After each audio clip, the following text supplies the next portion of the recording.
open stance. I'm just gonna grip fight and work my way to the shoulder grip right here. And then as soon as we get our grips, we have to create movement, right? So I'm gonna start to circle away from that and drag and pull a little bit.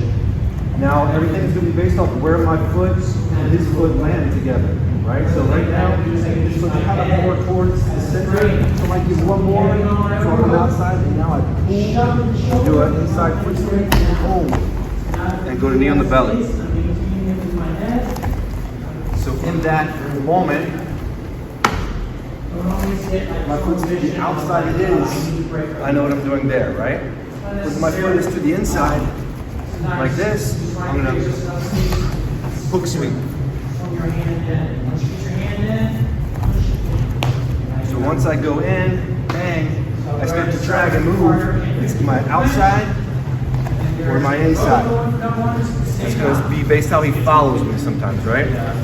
Now you notice his hand is over top. That's another thing I'm paying attention to. So if I go like this, and he reaches over top my arm, I start to pull. That also opens up the single leg.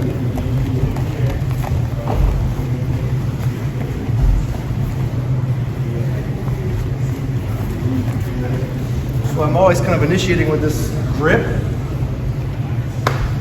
and then this drag, and then based on where my feet are, where his hand is, it's going to kind of determine what takedown I'm doing, right? Sometimes I'll take this hand and I'll grab my lapel. So one that I like to do there is to grab my own lapel. It's not really a takedown, but it's a submission attack. Go here. I can get a wrist lock here, or turn it into a back take.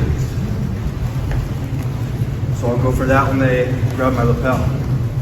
Then I also know that anytime I'm going to do a outside foot sweep, if it kind of like fails, like he back steps against his base, usually here I can just reset really easy, or I can go right into the hook sweep. So if I go here, bang, I can go here.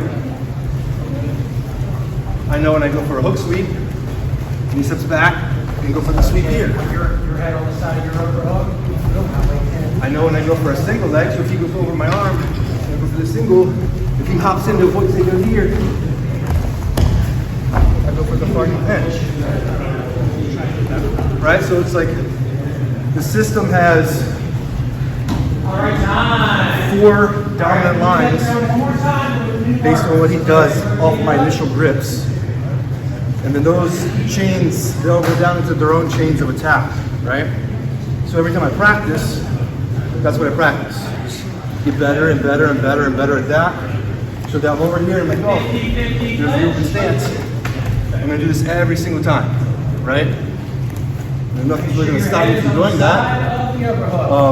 I'll get here eventually, right? So I'm just getting good at getting there, getting good at creating some promotion once I get there, and then be able to identify the takedown with the foot placement and the hand placement.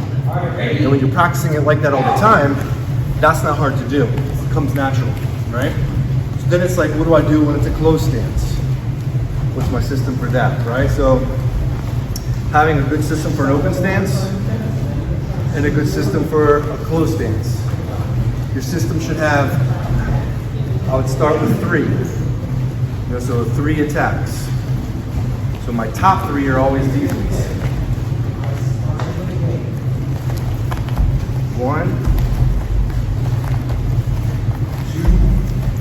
2, or if he goes up high, which happens a lot, 3. That's my top 3.